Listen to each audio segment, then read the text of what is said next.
Hello, everybody, and welcome to another live Argentina discussion. My name is Roy Nemer of Mundo Albiceleste.com. I am joined by Osvaldo Godoy of Mundo Albiceleste.com, and we are here to talk about a lot. We're here to talk about Argentina's Olympic elimination versus France. We're going to talk about Julian Alvarez, looks to be joining Atletico Madrid, Equi Fernandez playing in Saudi Arabia. We're going to talk about Guido to the Premier League, Valentin Carboni, Geronimo Rulli to Olympic Marseille. So, as always, let us know down below in the comments where you're watching us from. We always tend to get from all around the world. Let us know in the comments down below. First things first, Osvaldo, how are you? I'm doing well, Roy. A pleasure to join you.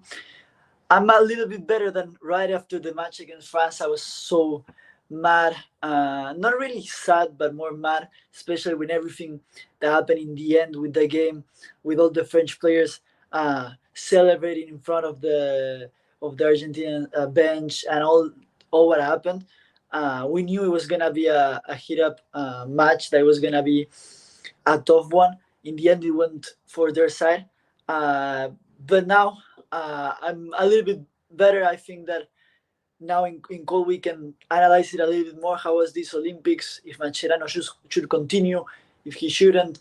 Um, but ultimately, we are the last Copa America champions. We won it 2 times, the World Cup champions. So we also have to think about that. We can't win all the time. No, no, no, no. We cannot win every single match or every single tournament. And this was a youth tournament at the end of the day, but it was one that, obviously we wanted to win. It did not go our way. It's not always going to go our way. But let's get to the chat. I mean, BC, thank you for the love and support. BC not entirely behind Mascherano, says hashtag fire Mascherano. Yeah, the big news, obviously, after the elimination, everyone wants to talk about it. It was, the fight at the end or the arguments and this and that. But from an Argentina perspective, it is the future. What is going to happen with Mascherano? It looks like he will be staying on. But, the fight at the end left a very, very sour taste, I think, in everyone's mouths. And getting to the chat, Shah Fitness, good morning from Malaysia. Hello from Sabah, Malaysia. We're doing well, my friend. Thank you. How are you? Mascherano's boys have showed their grit and determination. They did. They did. It was, the crowd was against them. It wasn't an easy match. Argentina had some good chances. Ultimately, as we said as well, though, you can't win every game. I agree. I think we played a great match, the best match of the tournament. I think that we went in this tournament from we improved as every match went on. I think we were better than France. Of course, this is football. You have to score the goals, uh, but we played way better than France. I think there were some really good levels throughout the tournament, and specifically against France. Equi Fernandez played an incredible tournament, incredible game. Um, we just missed the finishes. Some finishes. The one Gondu had a couple of minutes before the end of the game. Simeone a couple of minutes before the end of the first half. We just were not able to score. And France, the chances they had, they score. One there was a foul, but then the first one in the first couple of minutes. But it's fair to say that after that first goal of France, Argentina was better. No, absolutely. Argentina played a better game. At the end of the day, as you said, it is football, and it's the goals that count, right? If you play a better game and you lose, you're out, you're eliminated. And now France are in the final, and BC saying Spain is going to win the final versus France. Tarun's talking about good morning, good morning.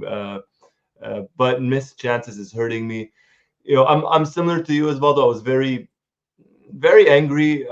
Maybe not so much disappointed, but just very angry after the game. And now a couple of days later, had some time to kind of reflect over it. And you mentioned some good players, Equi Fernandez, who we're going to talk about in a little bit. Simeone, I thought had a good game, had a good tournament as it went on, save for maybe the final. That header in the first half was a big missed opportunity. Shah Fitness saying, France had the crowd behind them. Ali Stuta, it was the best the national team has looked, honestly, but I don't know if he can coach young kids. Not a teacher, which is what is needed in the youth system. And big hello to you, Master Azar. Yeah. Um, kind of, I'll ask you this as well. I'm going to ask the chat as well. And as always, everybody, let us know in the chat where you're watching from. Osvaldo, Would you keep Mascherano on as coach? Give him maybe one more chance. You think he's earned it? Do you think he's good, or do you think it's time to move on and maybe bring somebody else? I think we've seen two versions of Mascherano since he started coaching the team. I think that in these Olympics we've seen the best game of this team. Uh, on one hand, we have those substitutions in the group stages that I think in the group stage that I think they were good for Argentina, and we were able to score some goals based on those substitutions. But then, and I also want to ask you, Roy, and everyone here, what did you think about the substitution specifically against France? I think he put too many forwards, too many strikers, and we started losing a little bit at midfield. And in the end, it wasn't the best substitutions for Mascherano there.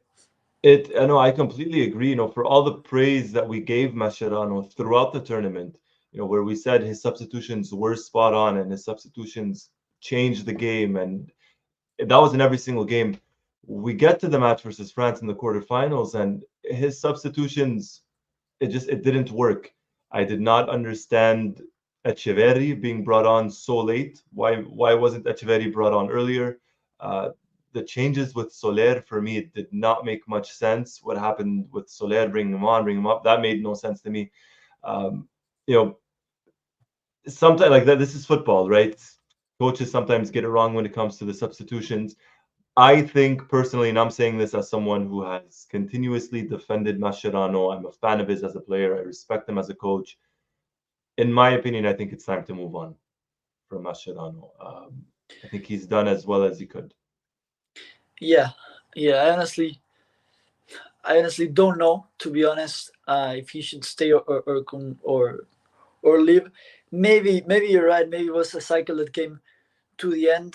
I don't know. We also have to think about which other name can come as his as the new coach. The replacement. If I'm not mistaken, I've read a couple of reports saying that he might stay. The truth is that we said this a little bit before the game. Mascherano, as a coach of the under 23 team, was receiving a lot of hate before the match and during before the tournament and during the tournament, and the match against France was gonna be very important, a very important factor to see uh, if everyone starts loving him or the hate continues and even worse.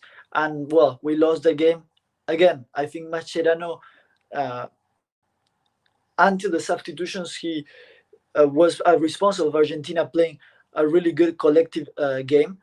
But the truth is that we lost the game, and now the relationship between the fans and Mascherano as the coach is broken. Yeah, it is broken. It is broken, and maybe to a certain degree we can't.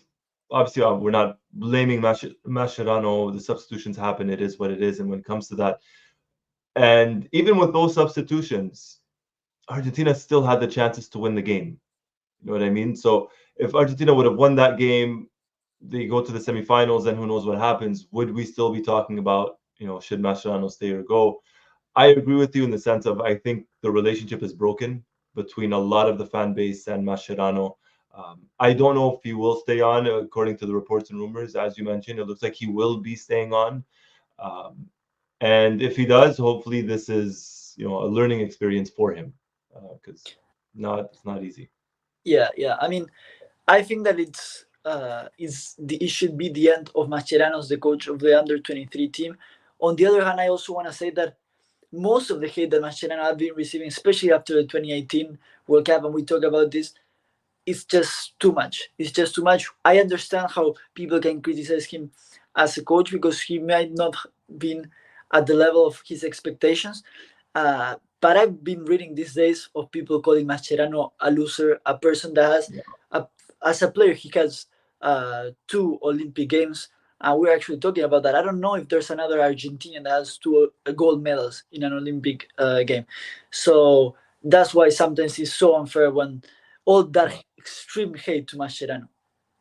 Yeah, 1,000%, 1,000%. It's people love to hate just to hate, and as you mentioned, as after 2018, a lot of the people just kind of turned against him. We'll see what's going to happen. Definitely when it comes to him. BC talking about Echeverri, I believe here. Why not just start him? He scored versus Ukraine. That was a big one in my opinion. That was a mistake. the way he used Echeverri, maybe throughout the tournament as well. Master Azar asking who should be the candidate if Mascherano moves on. I would think maybe someone from Scaloni's coaching staff, maybe Diego Placente. I don't know. We'll have to wait and see ultimately what does happen. John, good morning, John, all the way from Malaysia. Good morning, my friend. Thank you for joining us. John, to be honest, it's on us for allowing ourselves to be in this position of playing the host nations in the last 8. Should have went for more against Ukraine and topped the group on goal difference. That's a very, very valid point, John. A very good point. At the end of the day, Argentina tied Morocco on points, and it was the head-to-head that ended up causing it. So spot on, John. I agree with that. I agree with that. Anyways, that was the Olympics. It came and went. I think a lot of people were optimistic going into the tournament. I don't know how many people expected Argentina to win gold, but ultimately losing against the hosts and now finalists and maybe gold medalists. These things happen in football. Yeah, and let me mention something about France, and I also send you something that Lucas Beltran said. And we have to talk also about the atmosphere in the stadium. We didn't expect the French people to be clapping at us when we entered the field. Of course not. But I think that the disrespect during the national anthem, also the disrespect from some of the players from France, was a little bit too much. I sent you this from Lucas Beltran. Maybe you can read it, Roy. Absolutely, yeah. So this was after the game. Lucas Beltran said, "I have no problem with the French, and I never had. They put a label on us that we are not. We invite them to Argentina so they can see what we are like. Not racist at all and kind to everyone. That racist label is very wrong, and that is why everything got bigger." And unfortunately, a lot of the stuff, a lot of what was said going into this game by rival fans or by fans and sometimes even by the media, it was kind of the backlash, everything that happened with Enzo afterwards, and it was this and I mean, Osvaldo, you're Argentine. I know a lot of Argentinian people, a lot of friends, grew up with them. Beltran is right. Yeah, it's just a very unfair label that it went even more with everything that happened with Enzo, which of course he was wrong, and I think we also said it here. But I think they're taking everything to an extreme, because he was wrong. Because of course you can't sing that more if you're a player because you have a certain position, and the people are expecting you to yeah to be their leader. But yeah, just the way that the French were celebrating. I remember, I think it was the number 14 who also like posted on Instagram celebrating in Beltran's face. I don't understand why, or yes, maybe it's because of all this. But the way these French players disrespect the Argentinian players on the field and celebrating in front of their families, as Lucas Beltran then added on, it was too much. And again, these players, I don't know why they had all this anger against these players who throughout the game behave in a very good way. So I guess there's this image in the French people about everything that happened with Enzo, and just thinking that all Argentinians for some reason are racist. Yeah, no, I mean, you're labeling, going into the game, it's like you're labeling an entire country, and labeling an entire country something like that. It's very, very wrong in my opinion, and very unfortunate what happened afterwards. Yeah, and it's very weird, and something that has been in the comments throughout a lot of the Argentina media, because on one hand they point at a song that was from 2 seconds, that was, how football songs are, especially in Argentina.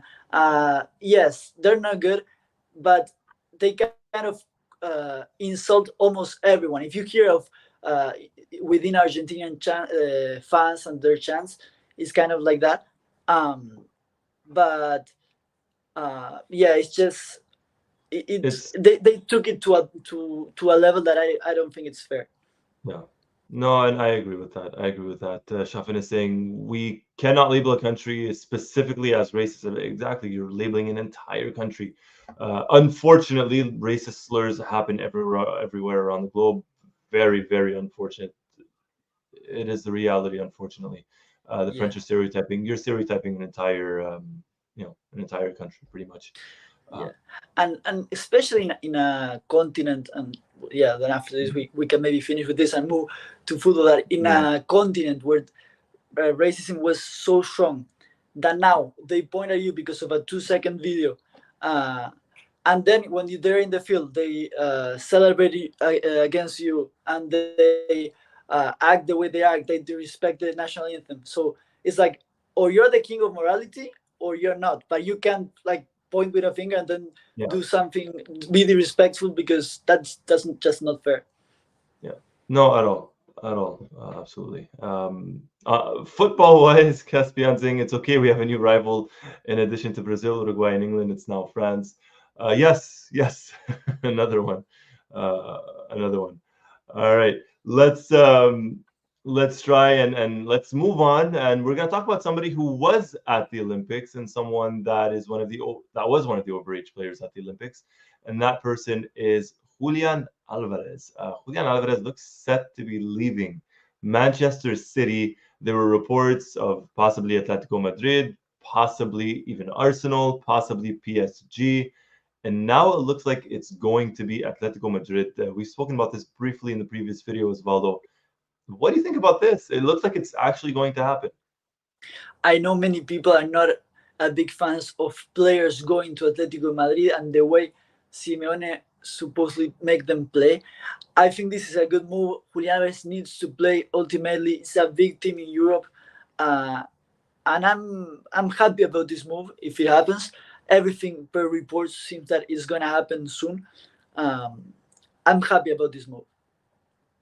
As am I. This move has been growing on me, slowly, very, very slowly. I like, and we'll get to the chat as well. Please let us know what you think about this potential move, Alvarez to Atletico Madrid leaving Manchester City. I like this. It shows that Alvarez has won everything, and he's a winner. He has that mentality. He doesn't want to stay on the bench and just play a substitute role or a squad role. He wants to play. He wants to be a starter. And for him to go to Atletico Madrid, I would think, or at least I would like to think, there is some sort of a guarantee or an unwritten guarantee that he will be that number 9 for Atletico Madrid. He's not going to be brought in and brought in on the bench and brought off as a substitute in the 70th minute for Antoine Griezmann. Like, no, he's going to be a starter. Um, there's been reports that Simeone's calling him every day. There's been reports that Molina and De Paul are annoying him every day as well to join. I'm liking this move more and more. I think he would fit Atletico very well. And I just want him to be that focal point in attack. I want him to be that number 9 and not play that secondary role. I think that's a big thing for him. Yeah, and I'm sure that Cholo already talked with Julian Alvarez and promised him, yes, as you're saying, to be the number 9, because again, it wouldn't make sense for him to go into another big European team and not being a starter. If not, he would have stayed in Manchester City, because again, it's not that Manchester City is kind of telling him, "Hey, go." No, no, no. Manchester City wants Julian Alvarez. Julian Alvarez is the one Yeah, that wants to leave to have more minutes. yeah. And credit to him. Absolutely credit to him. Let's get to the chat. Let's see what everyone is saying. Johnny Era, welcome, Johnny. Thank you for joining us, my friend. Johnny saying Atletico Madrid will love Julian. Cholo will make him into a work rate monster. He's already a work rate monster. That's the scary part, in a good way, of course. Juan B, welcome, Juan B, saying hopefully Alvarez will get more playing time than he had at Manchester City. I would love that, and I think it's fully deserved. I think that's what is going to happen. Johnny Era. I know Cholo does not have the best history with Argentine players at Atletico, but I believe Julian will give Cholo all the things he needs in a forward. I think so. And he is versatile. He can play pretty much anywhere up front as well. Uh, Calvin, hello, Calvin. Thank you for joining us. Welcome, welcome. North Village would have loved Julian at Bayern or Barcelona. He needs to be on a team that keeps the ball to improve his comfort of keeping the ball to feet ball.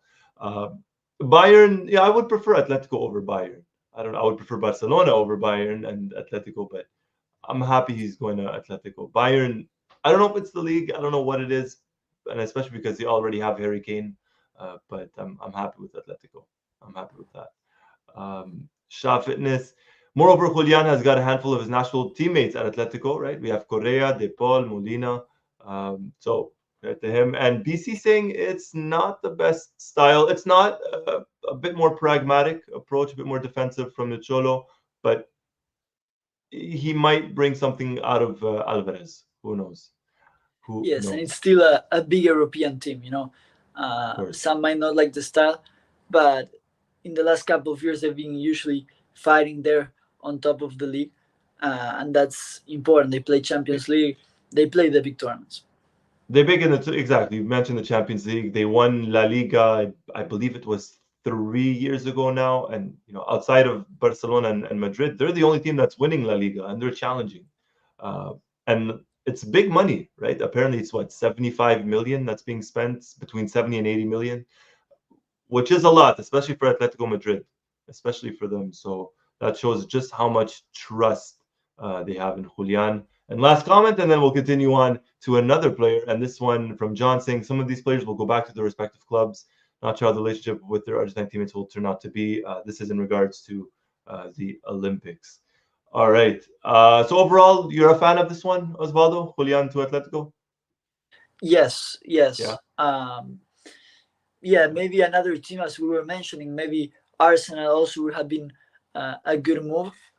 Ultimately, we already agree that he had to move, especially when he made that decision of leaving. It shows his personality of always wanting more, because you could have easily stayed in Manchester City, just being in the bench of Haaland, just playing a couple of games. But he wants more. He already won the World Cup. He already won the Copa America. He wants more. Yeah, he definitely wants more. Last comment, and then we're going to get to the next player. I like this move, says Calvin. I had said I wanted to see Julian under Simeone, a team in the Champions League and La Liga, and Morata and Depay have departed, so not much competition to start. That's very true, actually. Yeah, they're both gone. George Aguante from George, welcome all the way from NYC, and BC from Queens. All right, we got a lot of New York in the house. New York, Malaysia. Welcome everybody. All right, another name that was at the Olympics. This is a big move, but maybe for not the best reasons. And this is Equi Fernandez to join El Qadsiya in Saudi Arabia. Osvaldo, it's a big blow, I think, maybe for himself, for the future of his future with the national team, and for Boca in a way as well. Yeah, I mean, this is a terrible move, especially from our view, from the view of us Argentina fans. Then, of course, it's the player's decision, and we understand how big of the economic factor plays in a player, and we understand it. And ultimately, is their decision. But yeah, if you see it from the perspective of a future Argentina team, it's not a good move at all. No, no, at all, at all. He was one of the standout players for Argentina at the Olympics, a good player for Boca. Caspian asking, does that mean Xiao Eki to his chances with the national team? I think so. I truly think so, as long as he's in Saudi Arabia, especially when you look at, you have Alan Varela with Porto, and then you have everybody else that's presently with the national team. So there's a lot of competition for him. And I think for the time being, this is probably it for him when it comes to the national team. George is saying, "Hey, the kid's gonna get paid and feed his family. God bless him." No, absolutely, absolutely. And at the end of the day, you have to look out for yourself, your family, your future, and this is what he's doing. So in that sense, absolutely credit to him. Shop Fitness saying, not a good move. Sorry, go ahead, Osvaldo. No, no, that let me um, tell you that Eki, I think that Eki is gonna maybe also in the future move to another European team. And also something that I wanted to add is that up to now we're seeing that most of the players in the big national teams, of course, they play in Europe.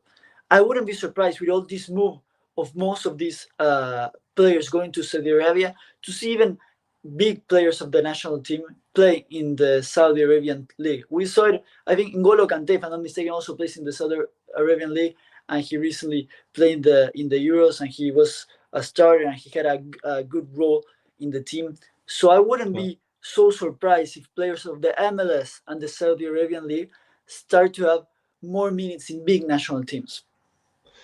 That's a good debate. That's a good question and point. Let us know in the chat what do you guys think. Do you agree with Osvaldo? I agree with it, but I don't think it's going to be the case maybe for every single national team. Maybe, I mean, when you look at Argentina, we're already stacked when it comes to midfield. But I think maybe for other national teams, that could be the case for sure. Absolutely. N'Golo Kante is a special case for France, and he performed very, very well for them.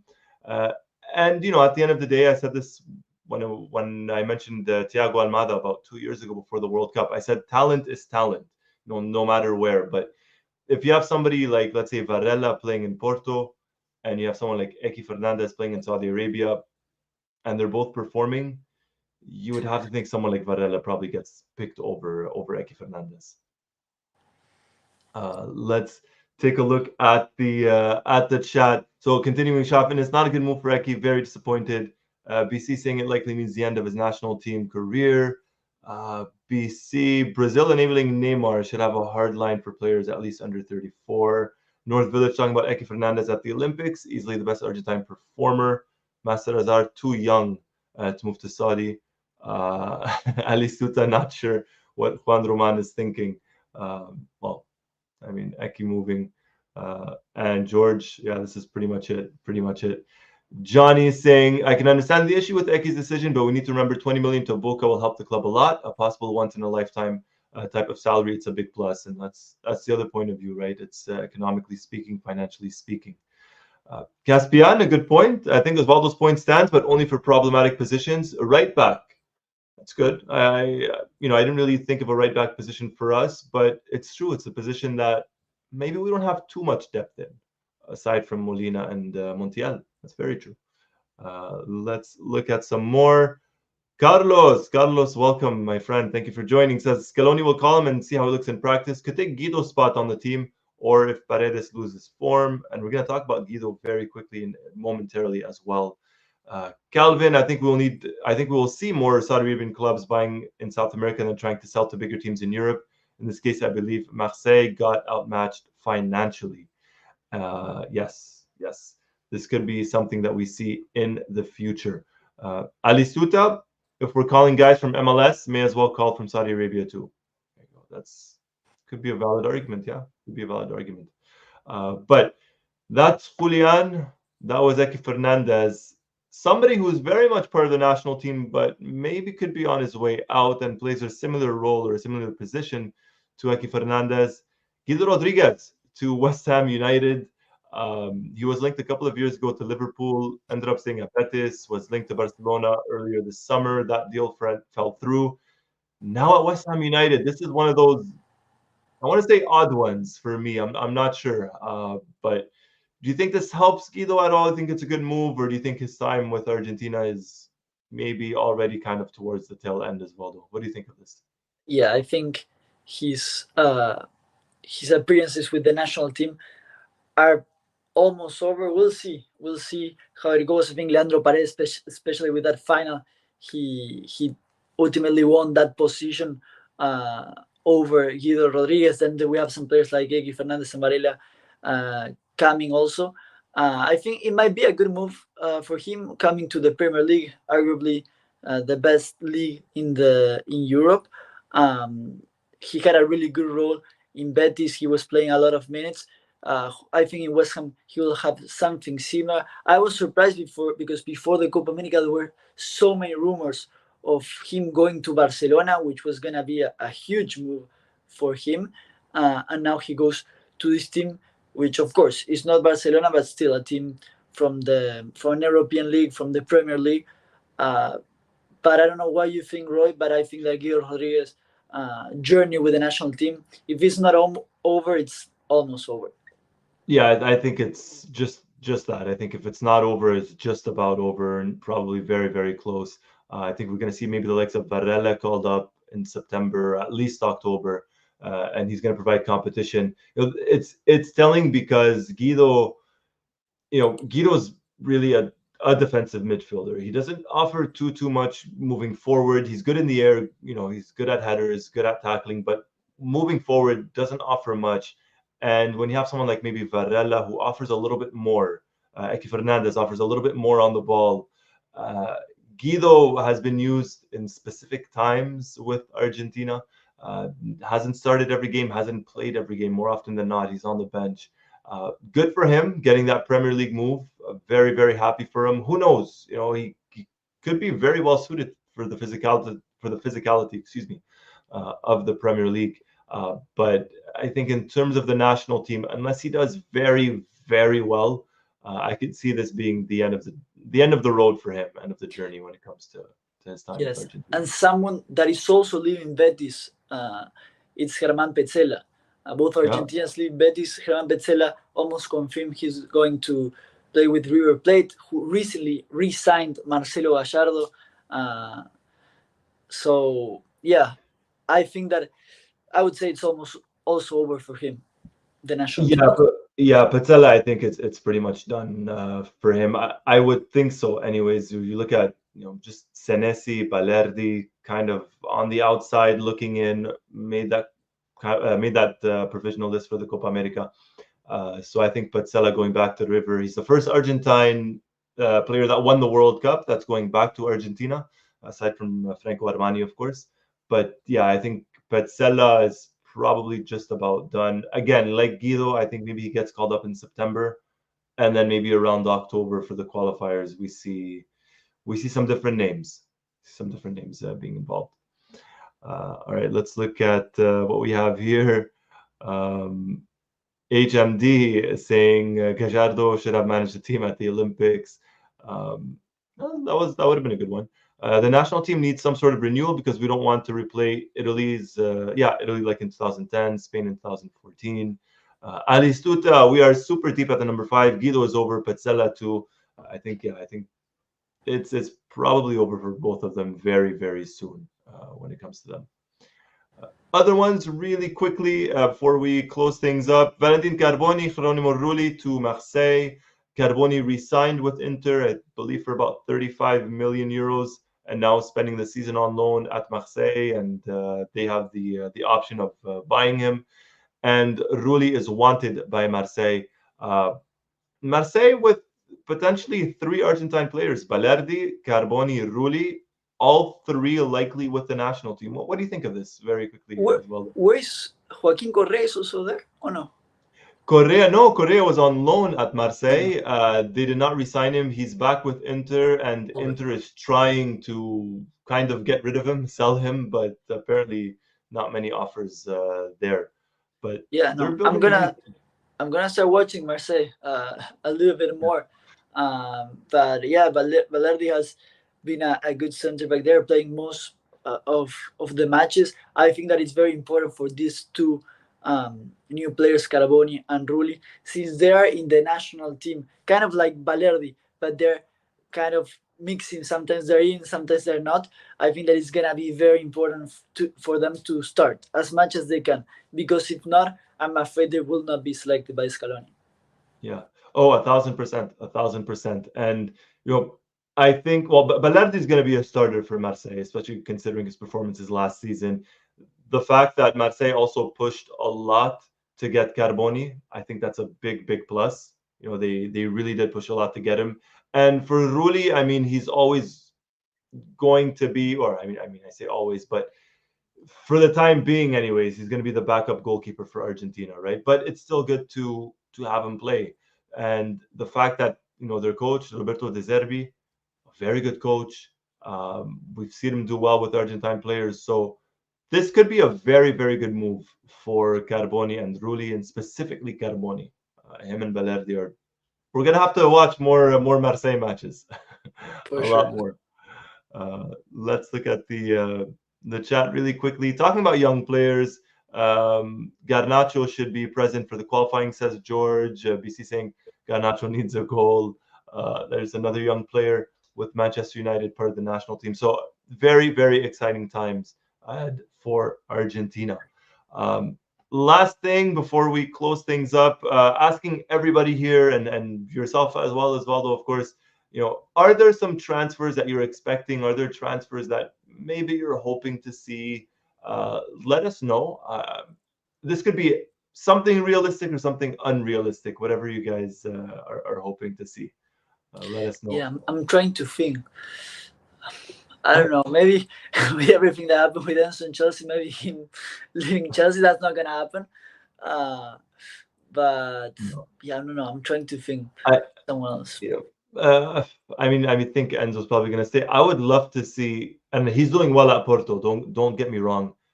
Varela with Liverpool, having him play alongside Alexis McAllister, I think that would be huge. That would be very, very nice. A big one and a very good shout, actually, MMH. Nico Pass moving from Real Madrid. Nico Pass, very talented. I believe he's already 21 years old or so. Um, Let me see. he's, uh, you know, he's not going to get, he hasn't been getting really many minutes with Madrid. He scored in the Clasico friendly versus Barcelona, but in all likelihood, he's not going to be a starter for them. I would love to see him move elsewhere, but Madrid are not big fans of Argentines, apparently. Yeah, he's 19 years old, and he has a big future. But it's Yeah, true that he plays in the best club in the world, and it's difficult to be a star in the best club in the world, especially when you're 19 years old. yeah, So I think it would be good for him to try to find another team, maybe as a loan. yeah, Um, and yeah, he's in that list of those players like Luca Romero, Matias Ole, Valentin Carboni, who have an incredible future, but need to start playing. yeah. Garnacho was able to find his minutes in Manchester United this last season, and he was able to have his minutes in the national team. So I think it's very important for them to start playing. Yes, yes. Sule, obviously, of course, with Roma, played in the preseason, played very well versus Olympiacos. So looks like he's going to be getting some minutes playing alongside Paredes and Dybala. So that's exciting as well, of course. Um, HMD saying, I hope to see Dibu Martinez to Manchester United maybe next year. Varun, welcome, my friend. Sorry you missed it, but hey, we're glad you're here, and you could always go back and watch us. But glad you're here, and thank you for joining. Let's see what else we have. Um, MMH talking about Nico Pass, too talented to waste his time at Real. Master Azar, Cuti Romero, saying hopefully seeing Romero move on from Spurs. That's another one. Um, and what else? HMD talking about Garnacho. Ten Hag trusts him so much. Santiago, welcome Santiago. Have you seen the rumors about Cuti Romero to Madrid that happened this afternoon? Yeah, I mean, I read about that, about Madrid inquiring to get Cuti, but Spurs said no, he's not for sale. Although that would be a nice one. I totally dislike Madrid. I'm not a Madrid fan, but getting him to play in a team that could potentially win the Champions League, not a bad idea for him. Yeah, I think that he has that DNA that Real Madrid has in his center backs. I don't know. Yeah, I think about Pepe, Sergio Ramos. He reminds me of those center backs, you know. yeah, yeah. Very tenacious, never gives up. Uh, Unfortunately for him, or unfortunately if you're a Madrid fan, unfortunately for him, it's not going to be happening. And HMD saying Romero wants a title with Spurs, but it's so difficult. You never know. Very true. Yeah, Postecoglou, I believe, is their coach. But those were some of the well, some. That's a lot of the transfer news going around involving Argentine players. Before we completely close things up, Osvaldo, any final thoughts before we close things up? Just excited to see the club season again, to see all these Argentinian prepare and have in mind also the qualifiers of Argentina. We have to try to continue trying new players in positions and to see which is the best team that we can present in the next tournament. Yes, yes, definitely. The European club season. We have the Community Shield this week. Then the European club season pretty much starts the week after. So there's a lot going on. We're going to be covering it all. We have the South American World Cup qualifiers that begin in September next month. We have the list that's expected to be out in about 2 to 3 weeks now. For those matches versus Chile versus Colombia, those are going to be two big games. So we got a lot of stuff coming up, a lot of stuff. On that note, I just want to say a big thank you to everybody for joining us. If you like what you saw, hit the like button. If you haven't already, hit the subscribe button and hit the notifications button to be the first person notified as soon as a new video drops. Once more, my name is Roy Nemer of MundoAlbiceleste.com. I'm joined by Osvaldo Godoy of MundoAlbiceleste.com. Thank you, everybody, for watching. Until next time, take it easy. Bye.